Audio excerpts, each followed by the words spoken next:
जय हिंद दोस्तों, मैं Rahul Sehariya maths Rahul YouTube channel पर आपका स्वागत करता हूं। स्वागत है दोस्तों। कल हमने देखा था 17 जुलाई 2016 का प्रैक्टिस सेट 12 बजे का। आज से हम देखेंगे 18 जुलाई 2016 9 बजे का सेट। इसमें हम पहले देखेंगे mental ability and mental aptitude. इसमें पहला क्वेश्चन दिया हुआ है। क्या दिया हुआ है देखो दोस्तों, ध्यान से पढ़ना। क्वेश्चन हमेशा ध्यान से पढ़ना और इसमें 1 मिनट का समय लगना चाहिए। एमपीपीएस में 1 मिनट से भी कम समय में आपको आंसर करके बताना है। यहाँ मेरे को समझाने में थोड़ा ज़्यादा टाइम लग सकता है, लेकिन आपको वहाँ पे टाइम क्रैक करके चलना है। तो देखो दोस्तों, क्वेश्चन ध्यान से पढ़ो कि दो संख्याएं निकालिए जिनका योग 43 यानी 43 हो और जिनका अंतर 7 हो। मतलब ऐसी संख्या होना चाहिए जिनका योग 43 हो और अंतर क्या होना चाहिए, 7 हो। दोस्तों तो हमारे ऑप्शन क्या है, आगे देखते हैं। ऑप्शन हमारे देखो दोस्तों, ऑप्शन क्या है, पहला, दूसरा, तीसरा और चौथा। बोला क्या है क्वेश्चन में वो देखना। पहले तो बोला क्या है क्वेश्चन में वो देखना कि योग कितना हो 43 और अंतर कितना हो हमारा 7 हो। अंतर मतलब क्या है कि घटाव उनका कितना होना चाहिए, 7। तो ऐसा देखो कि इनके बीच अंतर, इनका योग हो रहा क्या, कितना हो रहा, 30 और 13 का कितना हो रहा अपना 43 हो रहा। लेकिन अंतर 30 में से 13 जाएंगे तो 7 हो रहा है क्या, नहीं। 25 और 18 जोड़ने पर 43 हो रहा, लेकिन 25 में से 18 जाएंगे तो बचेंगे कितने, 7 हो रहा। 23 और 20 कितने हो रहे हैं, 43, लेकिन इनके बीच अंतर 7 का है क्या, नहीं। 36 और 7 43 हो रहे, लेकिन इनका अंतर मतलब इनको घटाने पे 7 हो रहा क्या, नहीं। तो हमारा देखो 25 और 18 जोड़ने पे कितना हो रहा हमारा 43 हो रहा है, लेकिन इनको घटाने पर दोनों के बीच का अंतर कितना है, 7। तो हमारा करेक्ट आंसर क्या होगा, 25, 18। अब दोस्तों देखो अगला क्वेश्चन क्या दिया हुआ हमारा कि विलुप्त संख्या चुनकर श्रृंखला को पूरा कीजिए। विलुप्त संख्या, तो हमारी श्रृंखला क्या है, 121, 144, 169, 225। तो ये बीच में कौन सी संख्या है। तो आपको ध्यान होना चाहिए, वर्ग 11 का वर्ग कितना होता है, 121। तो ये 11 का है, ये 12 का है, ये 13 का है, तो यहाँ पे किसका आएगा, 14 का। तो 14 का वर्ग कितना होता है, 196, 196 होता है। तो हमारा आंसर कितना होगा, 196 होगा। अब अगला क्वेश्चन, तीसरा क्वेश्चन क्या दिया है कि ए का वेतन बी से 20% अधिक है और बी की मासिक आय सी की मासिक आय से 20% कम है। यहाँ पे कितने व्यक्ति हैं, पहले तो वो देखो, ए, बी और सी है। इसमें दिया क्या है वो देखो, सी का दिया हुआ क्या, नहीं। तो हमेशा जिसका नहीं दिया उसको क्या मानेंगे हम, 100% के बराबर मानेंगे। सी के, इसमें सी का नहीं दिया हो तो मैं माना कि कितना, सी का कितना माना मैंने, 100। अब क्या बोला है कि बी की, देखो ये आपको क्वेश्चन में कंफ्यूज करने के लिए दिया हुआ है। यहाँ से देखना, क्वेश्चन यहाँ से स्टार्ट हुआ है कि बी की मासिक आय सी की मासिक आय से 20% कम है। तो बी की मासिक आय सी से 20% कम है, तो कितने कम है, 100 से कितना होगा, 80, 20% कम। अब आगे क्या दिया है कि ए का वेतन बी से 30% अधिक है, तो बी का कितना है 80, उससे 30% अधिक, तो 130/100।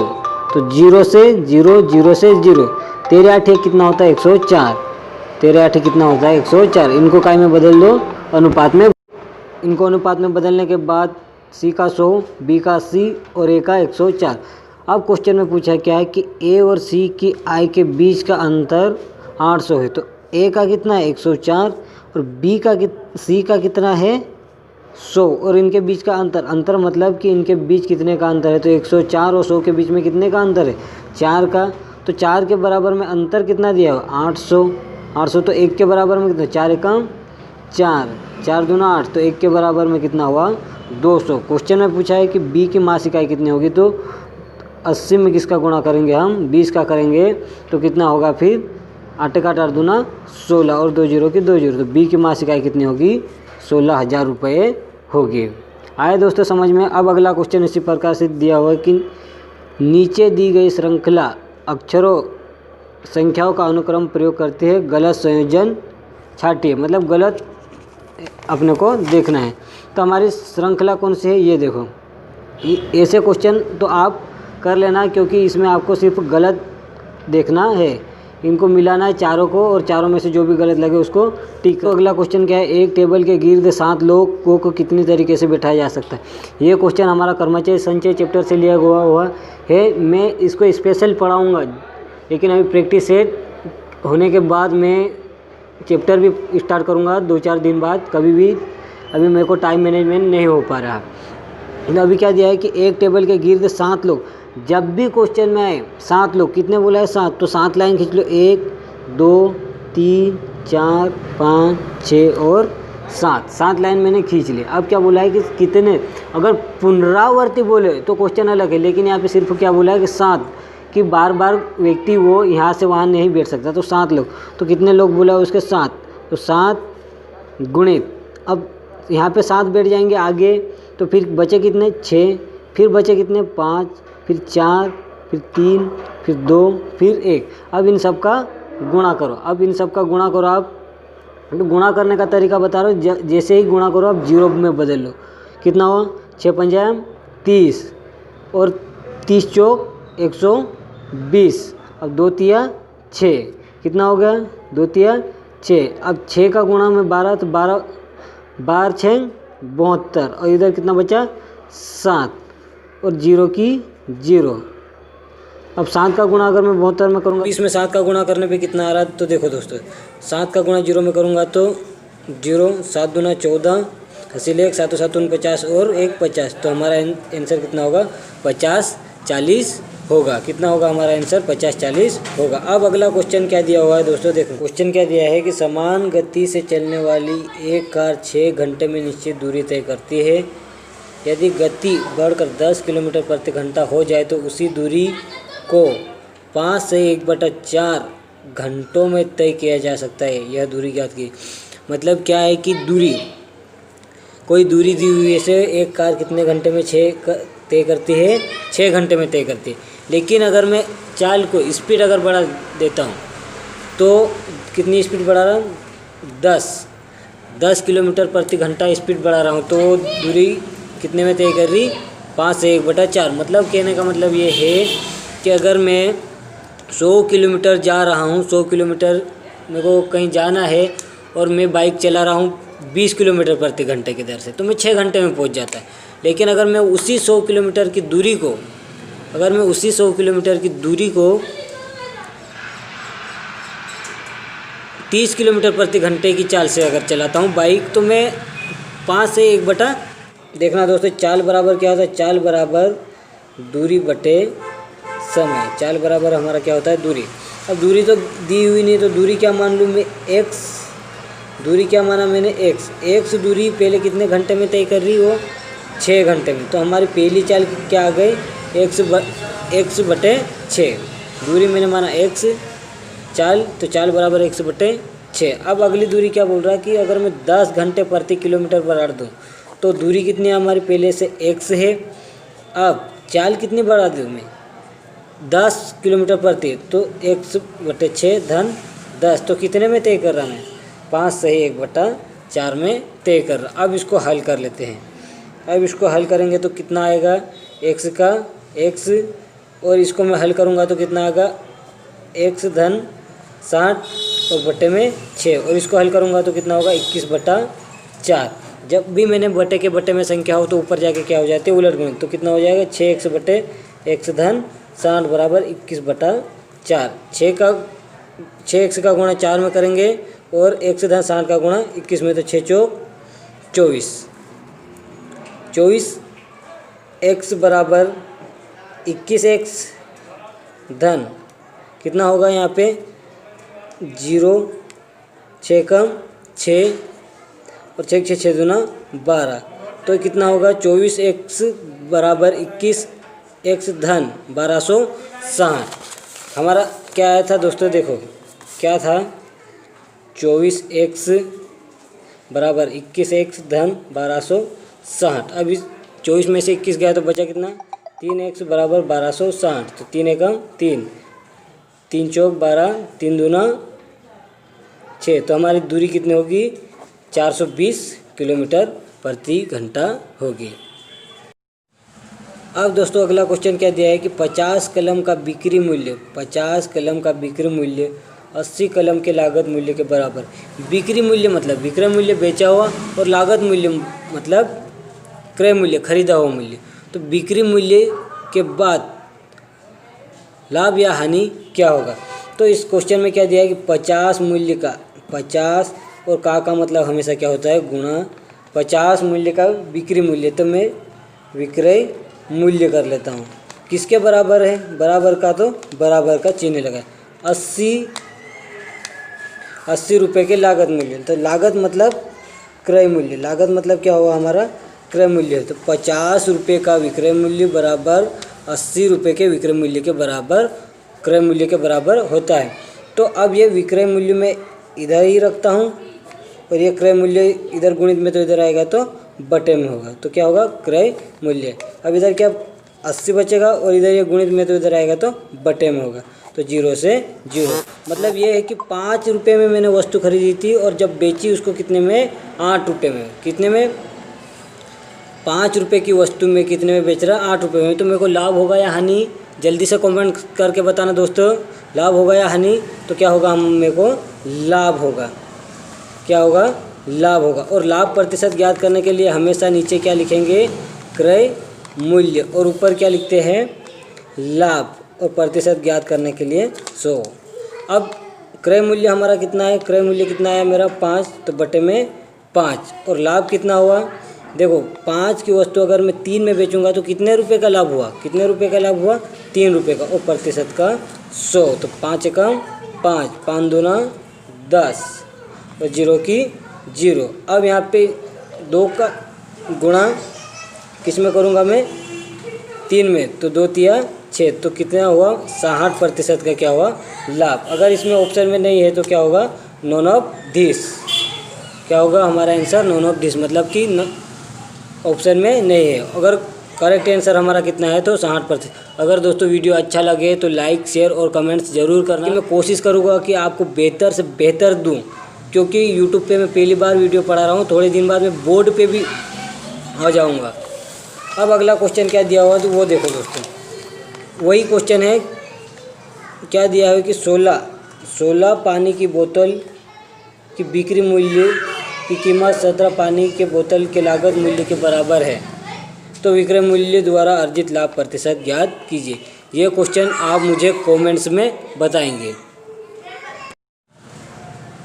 तो दोस्तों ये क्वेश्चन आप करोगे और मुझे कमेंट्स में बताओगे कि लाभ हुआ कि हानि हुआ। अगर नहीं आता है तो ये भी बताना कि सर मेरे को नहीं आया, तो मैं इसे वापस करवाऊँगा। अब अगला क्वेश्चन क्या दिया हुआ हमारा वो देखो, यदि 3:3:4 और के अनुपात 24 का समानुपाती है तो के का मान ज्ञात कीजिए। ये अनुपात समानुपात से रिलेटेड क्वेश्चन है। तो आपका समानुपात क्या होता है, हमेशा चारों अनुपात बराबर होते हैं। देखो ए अनुपात बी, और ये 4 बिंदी वाले को क्या बोलते हैं समानुपात, और सी अनुपात डी। ए अनुपात बी समानुपात सी अनुपात डी। तो ए का मान कितना दिया हमारा कर्णी तीर अनुपात, इसके बाद बी का मान कितना दिया हुआ है 4, और समानुपाती यहाँ पे बोला है उसका समानुपाती, और सी का मान कितना दिया हुआ के, और डी का मान कितना दिया हुआ 4। तो दोस्तों याद रखना, जब ऐसी कंडीशन बनती है तो आप ये जो समानुपात के चिन्ह को बराबर भी मान सकते हैं। जब भी समानुपात बोलता है तो आपको क्या करना है, देखो मध्य से मध्य में गुणा, मध्य से मध्य में गुणा, मध्य गुणा, और बाहर से बाहर गुणा, बाहर से बाहर गुणा। तो कर्णी 3 का गुणा 24 में करूँगा तो कितना होगा कर्णी 3, 24 कर्णी 3 होगा। गुणा करने पे कितना होगा 24 कर्णी 3, और के का गुणा में अगर 4 में करूँगा तो कितना होगा 4 के।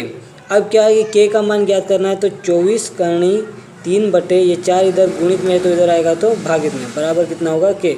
4 एकम 4, 4 6 24। तो अब बचा कितना, के का मान कितना बचा 6 कर्णी 3 बराबर के। तो हमारा आंसर कितना होगा दोस्तों 6 कर्णी 3। अब अगला क्वेश्चन क्या दिया है कि मात्रा में, देखो दोस्तों क्वेश्चन में क्या दिया है कि मात्रा में कितने प्रतिशत की कमी करें, मात्रा में कितने प्रतिशत की कमी करें कि उसमें ठीक 20% की वृद्धि कर जाएगी। ज्ञात क्या करना है अपने को, कमी। मैंने अभी अगले क्वेश्चन में बताया था 17 जुलाई 2016 के 12 बजे सेट में मैंने क्वेश्चन बताया था, उसी प्रकार। अगर नहीं देखा तो एक बार और देख लो दोस्तों कि प्रतिशत हमेशा किसके बराबर होता है, 100 के बराबर होता है। तो यहाँ दोस्तों देखना, 1 के बराबर में हमेशा 100% मानते हैं, 1/2 बराबर आधा बराबर 50%, 1/3 बराबर 33 सही 1/3%, 1/4 बराबर 25%, 1/5 बराबर 20% और 1/6 बराबर 16 सही 2/3%। उसी प्रकार से 1/7 बराबर 14 सही 2/7%, 1/8 बराबर 12 से 2/3%। तो अभी क्वेश्चन में क्या दिया है कि 20 पर कमी करना, 20 की तो वृद्धि हुई है, मैंने कल बताया था कि 20 की वृद्धि, तो वृद्धि जो दिया है वो वहाँ पे अपन देखेंगे कि 20 की वृद्धि। अब क्वेश्चन में क्या दिया है कि कमी करना है। जब भी आपको कमी या वृद्धि बोले, दिया क्या है अपने को 20%, अगर क्वेश्चन में क्या दिया है कमी, तो इससे एक कदम नीचे आएंगे। तो 20 के बाद निचला कौन सा है, 16 सही 2/3। तो हमारा आंसर कितना होगा, 16 सही 2/3। अगर इसी में बोलता कि यहाँ पे वृद्धि की जगह अगर मैं यहाँ पे कमी कर दूँ और यहाँ पे कमी की जगह में वृद्धि करता हूँ, तो अगर 20 की कमी होती है और अब वृद्धि करना है तो हम एक स्टेप ऊपर चढ़ेंगे। सॉरी दोस्तों, कुछ माइक प्रॉब्लम के कारण बाहर की आवाज़ ज़्यादा आ रही थी, लेकिन अगली बार ऐसा नहीं होगा। अभी अगला क्वेश्चन 13वां कौन सा है हमारा, यदि ABCDEF को ZYXWVU कोडित किया जाए तो FERRARI को क्या लिखा जाएगा। तो देखो A को क्या लिखा हुआ Z, B को क्या लिखा हुआ Y और C को क्या लिखा हुआ X और D को लिखा हुआ W। तो ये क्या उफ लिखा, A का उल्टा क्या होता है Z, B का उल्टा होता है Y और C का उल्टा होता है X। तो यहाँ पे क्या लिखा है FERRARI लिखा हुआ है। तो F का उल्टा क्या होता है, हमेशा क्या होता है U। अब दोस्तों ऑप्शन से पहले तो कट करने का देखो कि पहले अक्षर में U है क्या, पहले तो यहाँ देखो कि पहले ऑप्शन में देखो कि U है क्या, पहले ऑप्शन में U है नहीं, तो ये तो गलत हुआ। दूसरे ऑप्शन में पहले U है नहीं, तो ये ऑप्शन भी पहले हटा दो। अब क्वेश्चन अगर टाइम बचाना है तो करना कैसे, अब देखो लास्ट का उठाओ, लास्ट में I का उल्टा क्या होता है, I का उल्टा क्या होता है R होता है। अब यहाँ पे देखो पहला में U है और यहाँ पे भी U है, लेकिन लास्ट में R है क्या और यहाँ पे R है, तो लास्ट में R कौन सा है हमारा, यहाँ पे, तो हमारा ऑप्शन ये यहाँ हुआ। अब पूरा क्वेश्चन करने की कोई ज़रूरत नहीं है, अगर आपको टाइम बचाना तो ऐसे ही क्वेश्चन को किया जाता है। अगर क्वेश्चन में नहीं मिलता है तो आप पूरा करें और ये क्वेश्चन आप पूरा निकाल के देखना। अब अगला क्वेश्चन उसी प्रकार से दिया हुआ रीजनिंग का कि मैं इस श्रृंखला को पूरा लिख देता हूँ, ABCBABDCABB। पहले तो इनकी काउंटिंग कर लो कि ये टोटल अक्षर कितने, 1 2 3 4 5 6 7 8 9 10 11 12 13 14 15 16। जब भी 16 हो तो इनको टुकड़े टुकड़े में कर लो, 16 किसके पहाड़े में आता है, एक तो 4 के पहाड़े में आता है और एक 8 के, तो हम 4 के टुकड़े कर लेते हैं, 1 2 3 4 1 2 3 4 1 2 3 4 और 1 2 3 4। अब देखो पहले पे A है, यहाँ पे भी A दिख रहा, तो यहाँ पे क्या हो सकता हमारा A हो सकता और यहाँ पे भी A है। अब दूसरा खाली है, यहाँ पे दूसरे पे क्या है B है, यहाँ पे भी दूसरे पे B है और यहाँ पे भी दूसरे पे B है, तो यहाँ पे भी क्या होगा हमारा B होगा। अब यहाँ पे तीसरे पे C है, यहाँ पे खाली है, तीसरे पे C है, तो यहाँ पे भी क्या होगा हमारा C होगा। अब लास्ट में बचा है क्या हमारा B, वापस क्या बचा B, तो हमारा आंसर क्या होगा BCABB। तो कौन सा ऑप्शन हमारा सही दिख रहा है वो देखो, BC, हमारा ऑप्शन कौन सा होगा BCA। यहाँ लास्ट में C है ना दोस्तों, C आएगा यहाँ पे, सॉरी दोस्तों वो क्या गलती से लिखा गया होगा, क्या होगा हमारा BCABC। BC, तो ऑप्शन हमारा कौन सा होगा, पहला ही सही होगा। अब अगला क्वेश्चन क्या दिया हुआ रीजनिंग का कि वुमेन को क्या लिखा जाए, ओमेन क्या लिखा जाए, वुमेन को ओमेन लिखा जाए तो WOMNE को क्या लिखा जाए, WOWMNE लिखा जाए तो उसी प्रकार से NOTES को क्या लिखेंगे। तो यहाँ देखो दोस्तों कि W ये यहाँ है और O इधर आया हुआ और M का वैसे के वैसा, E इधर है और N इधर है, तो इसी प्रकार से हम भी जमा लेंगे। तो ON, T का T और E इधर जाएगा और S इधर आएगा, तो क्या होगा ON, हमारी श्रृंखला क्या बनी, ONTSE,